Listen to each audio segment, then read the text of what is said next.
Hi, everyone. Thank you so much for joining the first ERG Employee Resource Group resource session for 2024. So, Happy New Year. I know a lot of people might be watching this on replay. So, depending on when you're watching it, I hope your year is off to a great start. My name is Lola Adeyemo. I am an ERG consultant, and I also have a nonprofit called Immigrants Incorporate Inc., where I provide career coaching and resources for immigrant professionals in the workplace. And today's conversation, ERG resource session, a little context on how this started and what these sessions are meant to be. So this started over a year ago, and the goal is to bring uh, all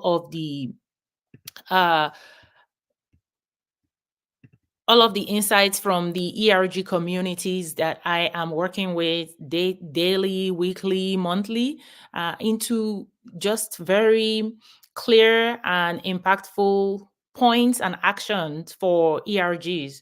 So I'm looking forward to making these as helpful as possible. So the reason, part of why this is also LinkedIn Live, and also being streamed live on YouTube and Facebook, is because I want to make sure that people have a chance to provide comments and join in real time and ask questions. So as we go along, make sure you drop your questions in the chat. I will be looking at the comment, and I'll also be following up with some resource links on the chat comment as well. So again, my name is Lola Adeyemo, ERG consultant. I have spent the last 3 years building my company called EQI Mindset, and I focus on partnering with companies that want to launch new ERGs, as well as helping to develop, empower, optimize ERGs that are in existence already.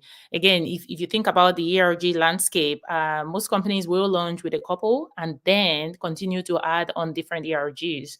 And if there's something that is constant with the ERG space, with the ERG work, with the workplace, is that people are constantly transitioning. So the company is constantly evolving, and a lot of times we don't have focused support for those ERG groups. That's where I come in. I have workshops directed at ERG teams, ERG leadership teams, and the executive sponsors that support them, as well as the DEI teams and the ERG managers. So the full life cycle of support for ERGs.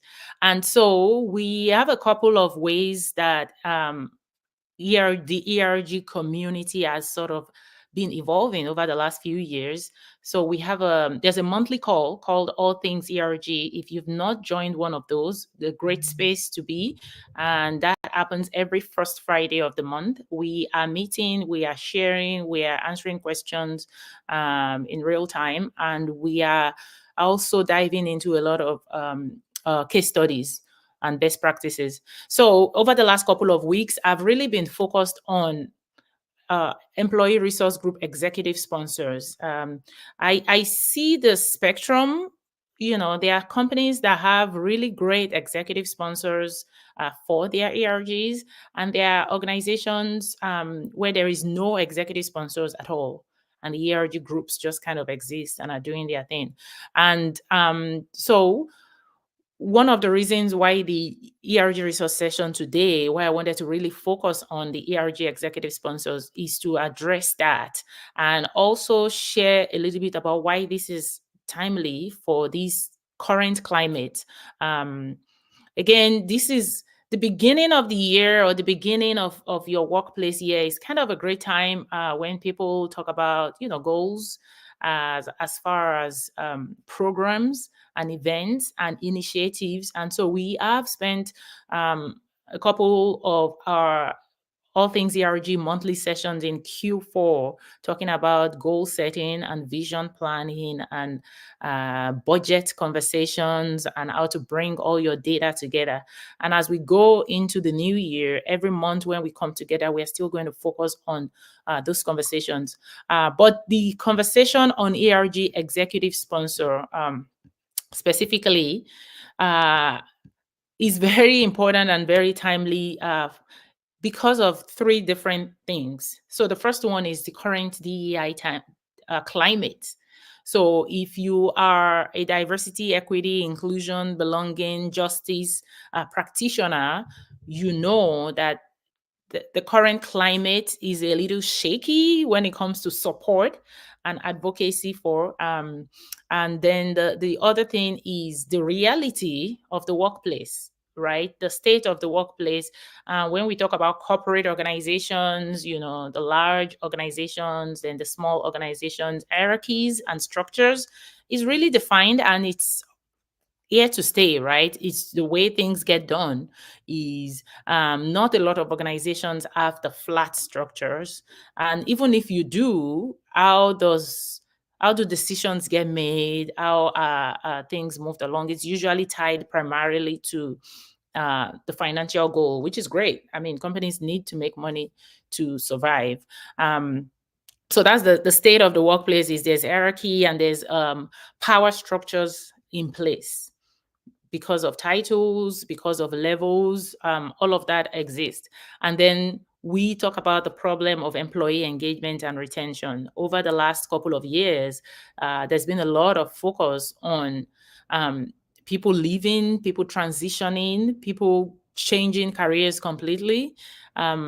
People are beginning to rethink the reasons why they work where they work. And so turnover and retention, and then layoffs has also been huge, right? So there's a lot of movements, there's a lot of moving parts, and I will say they are all related, they are all connected in some way, especially when we talk about the current climate and anti-DEI sentiment, because I think a lot of decisions got made in 2020, and then a lot of data is now available post 2020, so that organizations that made decisions without enough data, enough context, without pure intent, right?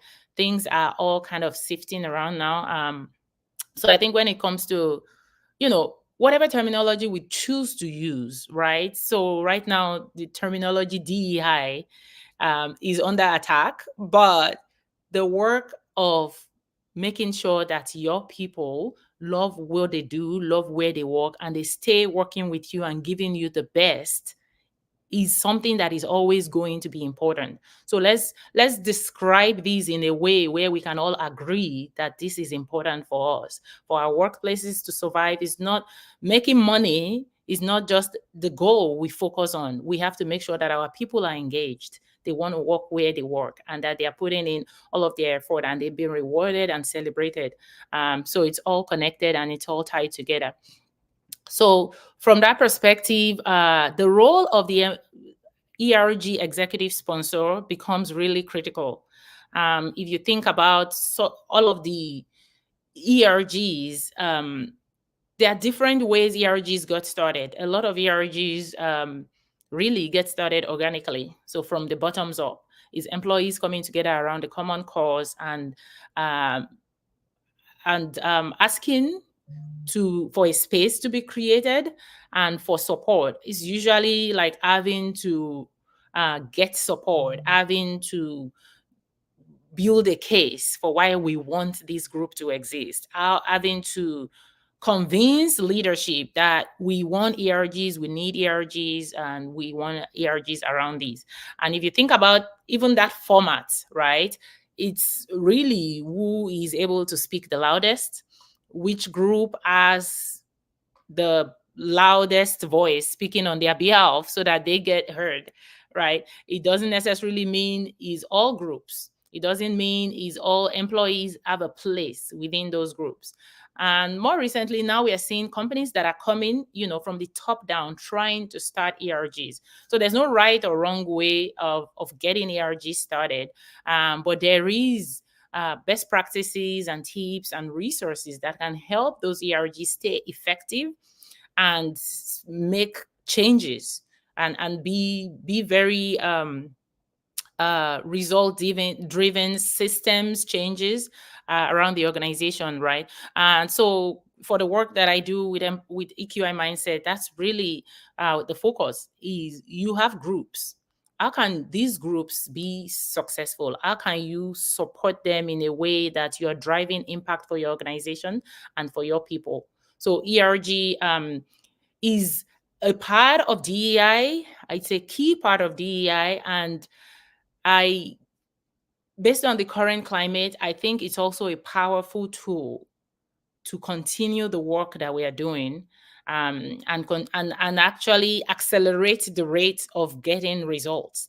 So if you think about the context I talked about is anti-terminology sentiments going on, the workplace challenges around retention and employee engagement and hiring, all of that happening. And in the middle of that, we're talking about also the hierarchies in the workplace. Employee resource groups are ways for you to decentralize that work, right? So DEI itself existing in silo, part of why there's so much turnover even among DEI leaders is because companies establish this DEI leader role without resource, without support, and you expect one person to change the culture of the organization.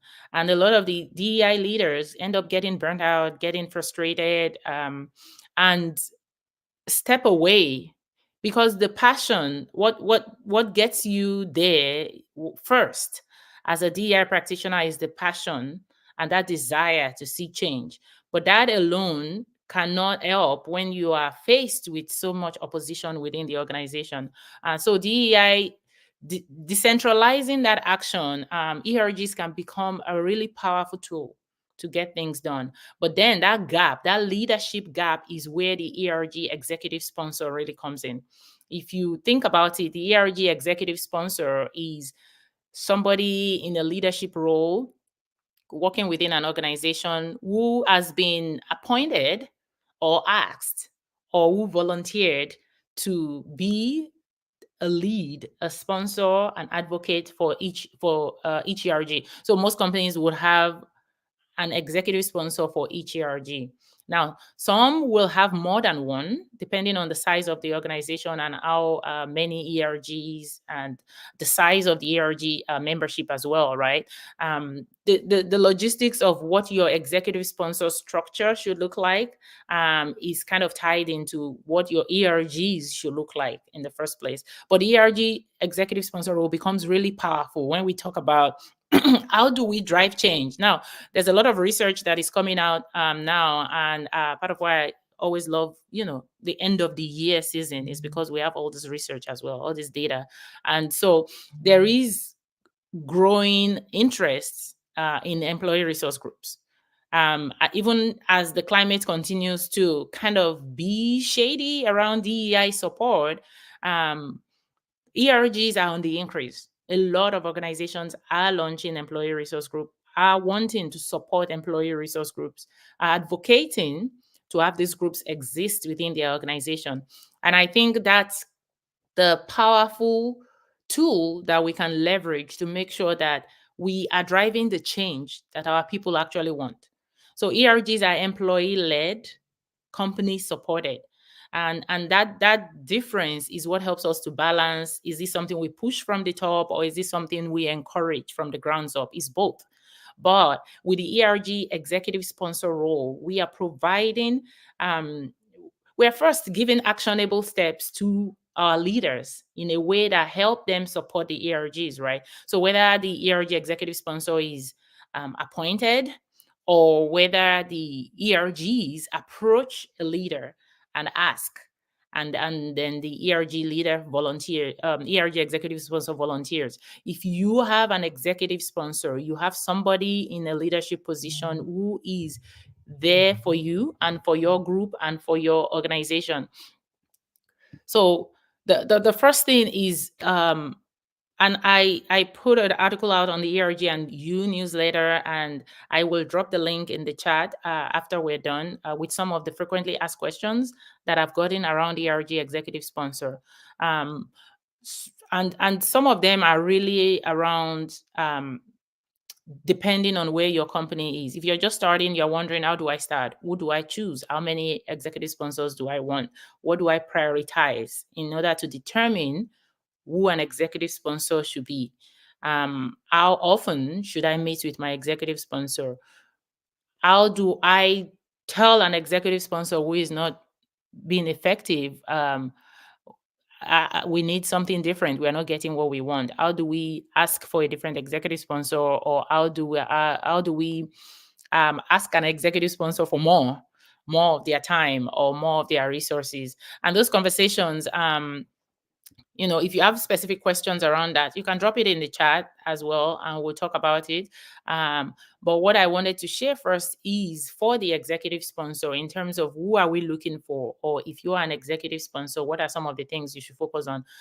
So for an executive sponsor, definitely, an inclusive leader, or somebody who is really focused on growing and being better as an inclusive leader. So the individual is very important, who that individual is, and then combined with their role. Do they have power, influence, support, right? There are some nice to have, and there are some good to have. There are some things, some qualities, some identifiers that you want to look for when you are choosing an executive sponsor. And I think sometimes we focus too much on somebody who is a member of that group. Not necessarily. Sometimes you don't need somebody who is a member of that group. Sometimes, depending on where your ERG is, depending on where the company culture is, and depending on what you're trying to accomplish as an ERG, you might need to choose somebody who is not a member of that group, who can be a powerful ally, and who is also passionate about that group in a very specific way. An example is a women ERG in a company that doesn't have any woman in leadership. You don't necessarily have to choose a woman as your executive sponsor.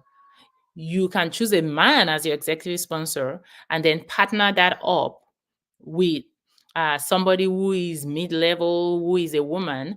And then the expectation from the executive sponsor, who is a male, will be in the rooms where we are not, and make sure that changes are being made, and make sure that our voices are being amplified.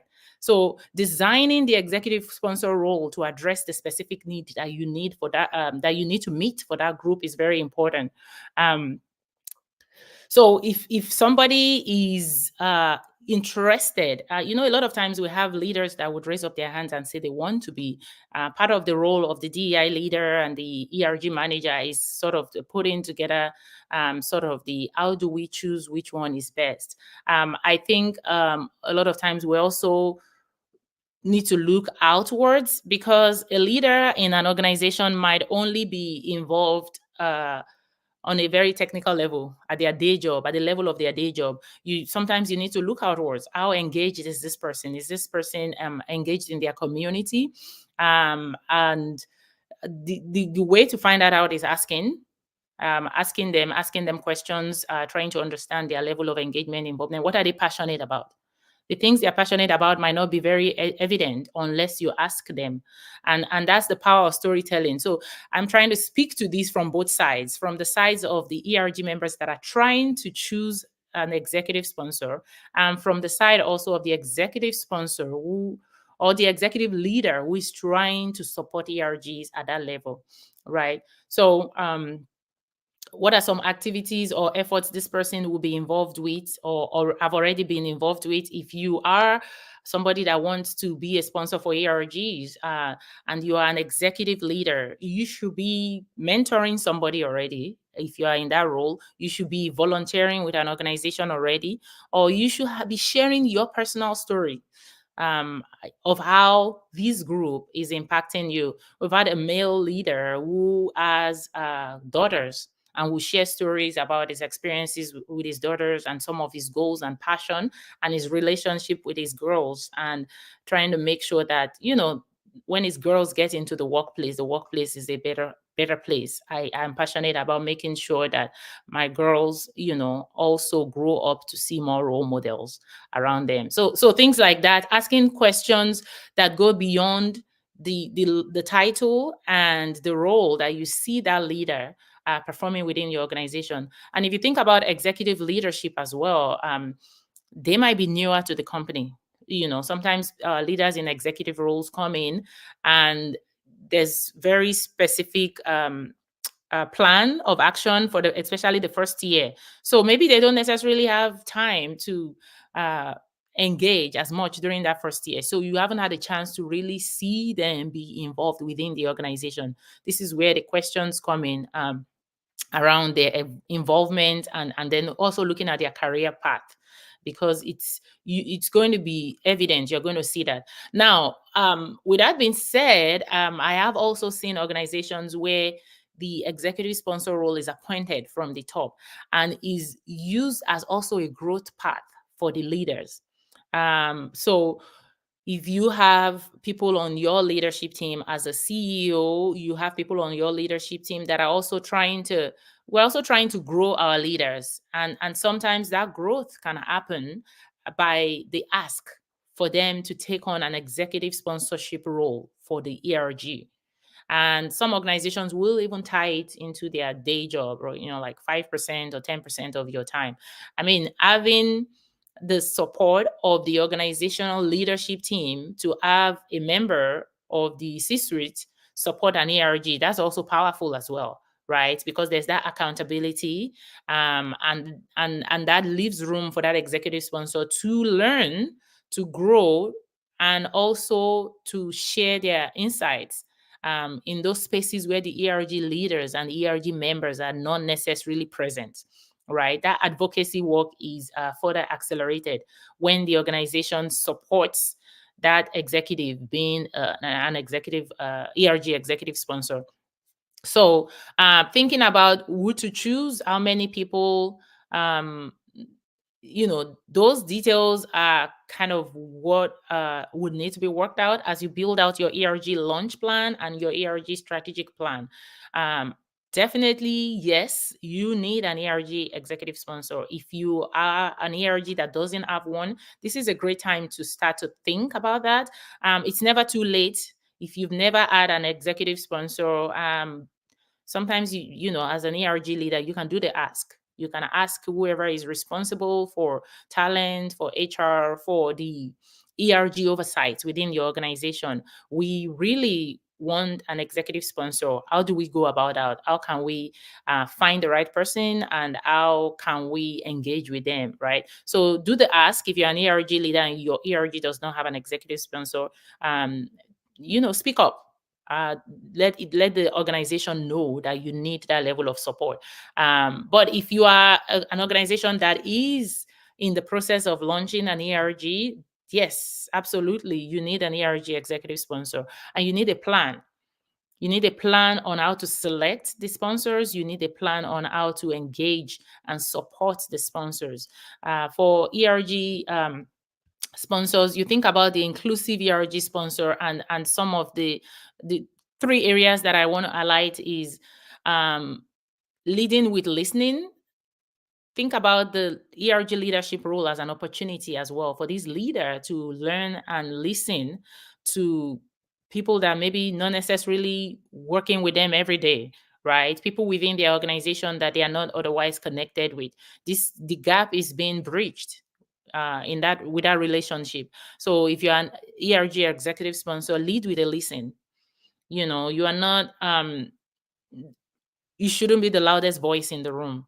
When you go in, give space for the ERG leaders to speak, to share. Depending on the culture, depending on how psychologically safe the ERG leaders feel, that might take some time. That might require some effort on your part to be vulnerable, to share your stories, to make sure that they see you and they know that you see them, right? So just lead with a listen, and make sure you're leaving room to gather feedback, to learn more than you knew before you stepped into that role. If you're stepping into an executive sponsor role, you should be learning more than you knew before you took on that role. And the other one is think system changes, not company advocacy. So I know that might be a little bit of a difficult one for executive leaders, depending on where the organization is, because our roles are really driven by business goals. But if you are stepping into the role as an ERG executive sponsor, it's very important to think about the goal for being in that role and the goal for the ERGs. What is the group trying to accomplish? What are some of the ways that we can question the things that we have been doing based on the listening the stories I'm hearing, the voices I'm hearing. What are some of the changes that we could implement at the organizational level in the way we do things? You're hearing something from the disability ERG members around some of the challenges that employees have in, even the structural design of your company. I mean, that's not a project that's not a quick fix project, right? If your organization is um, remote, is completely remote, or there's a disconnect between the floor workers and the corporate employees, and so it's not, if the meetings are not designed to bring all the voices together, what are some of the changes? Is it time for you to bring in a central communication system? Is it time for you to build an internal communications platform if you don't have one already? Is it time to amplify the engagement part of your tech platform at the enterprise level, right? Some of these things, the ERGs cannot get it done on their own. And it might not be a 1-year project. It might be a 1 year, 2 year, 3 years. But when you think about what the ERGs are saying and they are needing, and these group members are really asking for, you being at that level of your career and being at that level of influence within the organization, think about what kind of system changes do we need to think about, or what kind of system research do we need to do? I mean, in order to get to the change we're trying to make, sometimes we need to do a deeper dive into what currently exists, right? So, starting with even asking those questions: what do we do around these? How do we support this? Sometimes we don't ask those questions because we're just used to things happening and things going on. So, ERGs can be that feedback loop to help you think strategically at the organization level. So think system change and think versus company advocacy, because the company advocacy, they work at the organization. A lot of people work and love where they work. But your role there is not to try and sell the company and convince the ERG leaders that the company is an awesome place to work. If you do your job well, that is what the ERGs will walk away with, and that's the message that goes out of the organization. And then the third one is to also think of inspiring versus pushing. You're not trying to push your ideas down on the ERG leaders. You're there to inspire them and help them to think bigger, think broader. And so that inspiration can be professionally, can be around their own careers. That inspiration can be around the way they think about opportunities within the organization. That inspiration can be around even the kind of programs they think about putting out. And so the ERG executive sponsor role can really evolve to become what you see as a need for the organization at that time. Is the sponsor versus coach versus mentor combination, and sometimes you need to be a little bit of each at different time, at different season for the ERG leaders.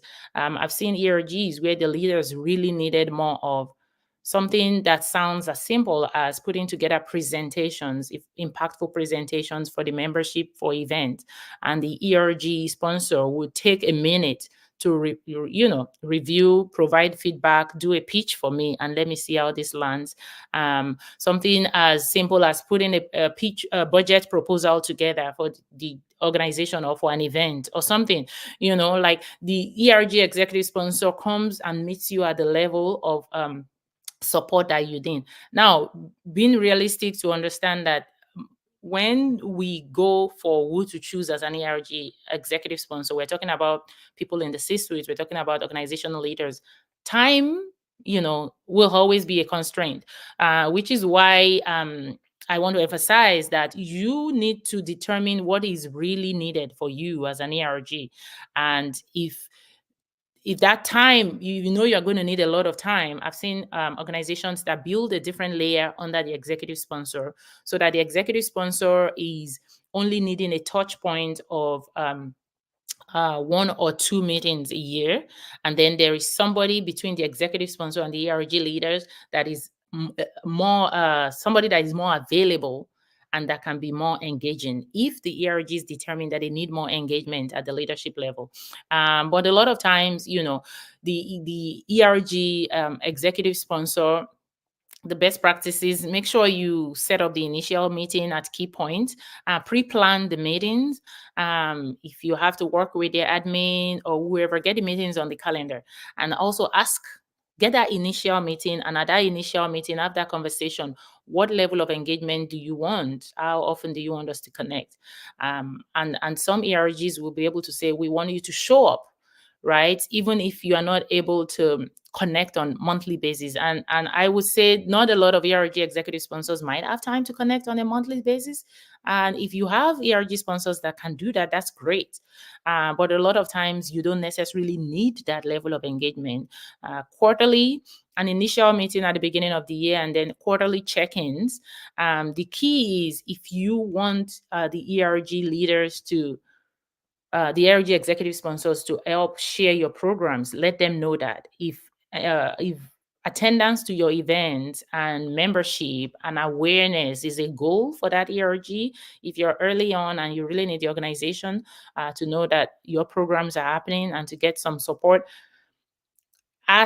share with your executive sponsors. Make sure they know what you're doing, and sometimes your executive sponsor just showing up, not even being the speaker at the event, but just showing up and being present goes a long way towards showing the value that the organization places on that employee resource group, right? So if you need that level of engagement, attending our programs and just popping in to show up, sharing your own stories. Your ERG executive sponsor at some point should be able to also share their stories either with the leadership team, depending on how big your leadership team is, or with the membership and with your event, right? You should be putting them in front of members to share their stories. And then as an ERG executive sponsor as well, doing the pulse checks. How are we doing? How is everybody feeling? Making sure there's alignment with the ERG mission. Where are we going? What do we want to focus on? What is our ultimate vision? What can we focus on this year to drive growth? How can we prioritize one or two things this year so that we don't overwhelm ourselves? And then advocating at the company level for funds, budgets. That's something we don't always also talk about, is that all of these things are volunteer. Is there a way to appreciate our ERG leaders, either through recognition programs and events, which can be done once a year, right? Or acknowledging their wins when those happens, acknowledging it publicly, acknowledging it in leadership meetings. You're basically listening, supporting, and then being an advocate at the higher level, speaking up and sharing and amplifying those voices and those stories that you're hearing, so that they are not happening in silo within the ERGs, but they are going up and they are being heard at the organization, and they are driving the changes that need to happen at that level. All right. So I have been having a lot of meetings with companies that want to launch ERGs. If that's you, if ERGs is completely new to you, and even putting together how many leaders do I need? How do I get the leaders onboarded? How do I choose the best person? If any of these questions is something that you are trying to walk through right now, I'll be happy to chat with you. Drop me a message and I will send a scheduling link. I do free 30 minutes blue ERG launch blueprint review. And I'm always happy to hop on a call to take a listen to what you have going on and provide some quick feedback in 30 minutes at your ERG strategy plan. So let me know. Happy to chat, and I am looking forward to seeing your feedback, your thoughts around how you're leveraging your ERGs. I also have an article on LinkedIn newsletter that I will drop in the chat as well. And it's about understanding the role of the executive sponsor. So that would also give you a little bit more on what to think about as you set up your ERG executive sponsor role. But again, bring me your DEI ERG blueprint, and I would love to give you a quick feedback on some of the areas because it's going to be specific for your organization. where your organization is, what you're trying to address right now, what the current culture is within the organization. So as you build your ERG strategic plan, I would love to chat. Let's schedule a call, and this was very helpful. We have a couple of programs going on during the course of the year. These ERG resource sessions happen every 2 weeks. And so the next one is going to be on the 25th of January. I hope you can join us.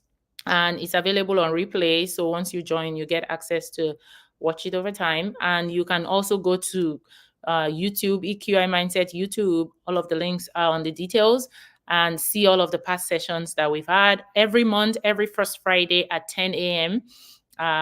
All Things ERG call is happening. It's a mix of ERG leaders, DEI leaders, and we have had some executive sponsors also join as well, who we are discussing and asking questions and getting, coached and real-time insights on ERGs across different companies and industries. So great space to be, great group of people to connect with on a monthly basis, every month, every first Friday at 10 a.m. And this is on Zoom. I have a podcast called Thriving in Intersectionality, and I love to bring my guests as we amplify stories and experiences around people from multiple underrepresented groups working within the corporate workplace and navigating that landscape, and some of the insights that they have to share, really powerful, lots of ERG leaders as well. And the ERG and You newsletter is always filled with insights every month on practical details of what you can do, what you can implement to make your ERGs more successful. So let's chat and drop questions in the chat. I'll be happy to answer them. Thank you, everyone, for joining, and thank you for watching on replay. I'll talk to you soon.